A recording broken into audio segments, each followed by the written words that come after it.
দর্শক, আমার পেছনের যে দৃশ্যটি দেখতে পাচ্ছেন, এটি রাজধানীর কাঁটাবন এলাকার একটি বহুতল ভবন। গতকাল মধ্যরাতে এই ভবনের 12 তলায় আমি যে জায়গাটিতে দাঁড়িয়ে আছি, ঠিক এই ফ্লোরের এবং তার উপরের যে ফ্লোরটি রয়েছে, দুটি ফ্লোরেই কিন্তু ভয়াবহ অগ্নিকাণ্ডের ঘটনা ঘটে। আমরা যেমনটি নিরাপত্তা কর্মীর থেকে জানতে পেরেছি, তিনি যেমনটি জানিয়েছেন যে বিদ্যুতের শর্ট সার্কিট থেকেই এই অগ্নিকাণ্ডের সূত্রপাত ঘটে। এবং এই মুহূর্তে আমরা দেখতে পাচ্ছি যে পুরো এই ভবনের যে 12 তলার যে ফ্লোরটি রয়েছে, পুরো এই ফ্লোরটি কিন্তু একদম আগুনের যে ভয়াবহতা, আসলে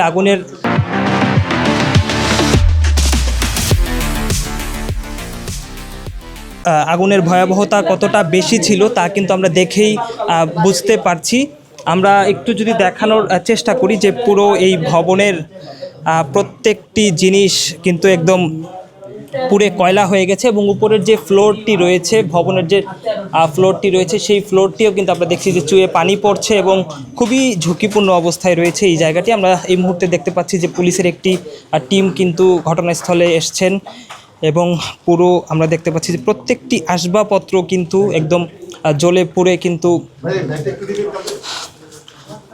পুড়ে কয়লা হয়ে গিয়েছে, এবং প্রয়োজনীয় কিছু কাগজপত্র আমরা দেখতে পাচ্ছি যেগুলো একদম জ্বলে পুড়ে কিন্তু কোনো কিছুই আসলে বোঝার মতো নয়। এবং প্রত্যেকটি আসবাবপত্র কিন্তু এখানে আমরা দেখতে পাচ্ছি যে কয়লা হয়ে গেছে। এবং আগুনের ভয়াবহতা আসলে কতটা বেশি ছিল তা আমরা কিন্তু ক্ষতির দিকটি যদি একটু দেখি, আগুনের ভয়াবহতার আসলে অনেকটাই বেশি ছিল, তা আমরা কিন্তু দেখেই টের পাচ্ছি। এবং একটি বিষয় যদি বলে রাখতে চাই যে এই অগ্নিকাণ্ডে কিন্তু যে সামনে এই ফ্লোরের যে এই কক্ষের যে বাথরুমটি রয়েছে, টয়লেট, সেই টয়লেটে দুজন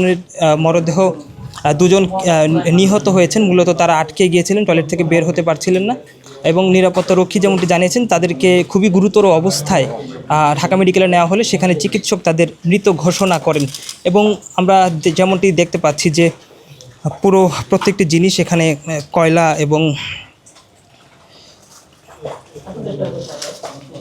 ভবনের, আমি যে জায়গাটিতে দাঁড়িয়ে আছি যদি একটু দেখানোর চেষ্টা করি যে উপরের যে ফ্লোরটি রয়েছে, উপরের ফ্লোর থেকে কিন্তু পানি চুয়ে পড়ার মতো অবস্থা, এবং পানি আমাদের গায়েও চুয়ে পড়ছে এমনটি আমরা দেখতে পাচ্ছি। এবং যদি ক্ষতির কথা যদি বলি, আসলে পুরো এই ভবনের 12 তলার এই ফ্লোরটি কিন্তু আগুনে পুড়ে ব্যাপক ক্ষতি হয়েছে। আমরা দেখতে পাচ্ছি যে প্রত্যেকটি আসবাবপত্র, গুরুত্বপূর্ণ যে নথিপত্র, ডকুমেন্টস, তাও কিন্তু এখানে পুড়ে রয়েছে। আমরা এই বিষয়টি দেখতে পাচ্ছি এখানে। এবং যেমনটি জানতে পেরেছি যে ঠিক অপর পাশে, আমি যে জায়গাটিতে দাঁড়িয়েছি তার অপর পাশে যে ওয়াশরুম রয়েছে, সেই ওয়াশরুমে কিন্তু দুজন ব্যক্তি যারা নিহত হয়েছেন অগ্নিকাণ্ডে, তারা ভেতরে আটকে গিয়েছিলেন, এখান থেকে বের হতে পারছিলেন। এবং নিরাপত্তা রক্ষী যারা ছিলেন তারাও যেমনটি জানিয়েছেন যে তারা অনেক চেষ্টা করেও কিন্তু 12 তলার এই ফ্লোরে উঠতে পারেনি, যেহেতু আগুনের ভয়াবহতা অনেকটাই বেশি ছিল। এবং দীর্ঘ প্রায় 3 থেকে 3.5 ঘন্টার ফায়ার সার্ভিসের চেষ্টার পর কিন্তু এই আগুন নিয়ন্ত্রণে আসে। এবং একটি বিষয় যদি বলে রাখতে চাই যে শুক্রবার দিবাগত রাত 1:15 ওই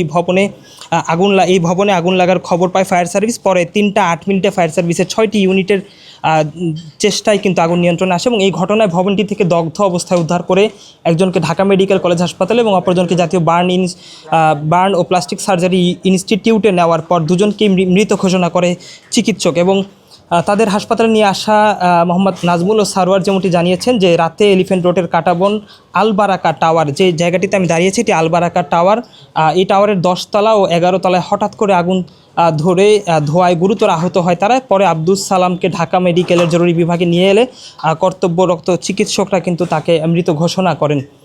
এবং তিনি আরও যেমনটি বলেছেন আমাদেরকে যে নিহত আব্দুস সালামের বাড়ি বগুড়া জেলা, এবং বর্তমানে তিনি আলবারাকা টাওয়ারের 11 তলায় আন্তর্জাতিক অপরাধ ট্রাইব্যুনালের প্রসিকিউটর আবদুল্লাহ আল নোমানের কার্ক ও নিহত জনির গ্রামের বাড়ি কিশোরগঞ্জ সদরের বাবুনদিয়া গ্রামে বাবুল মিয়ার ছেলে তিনি।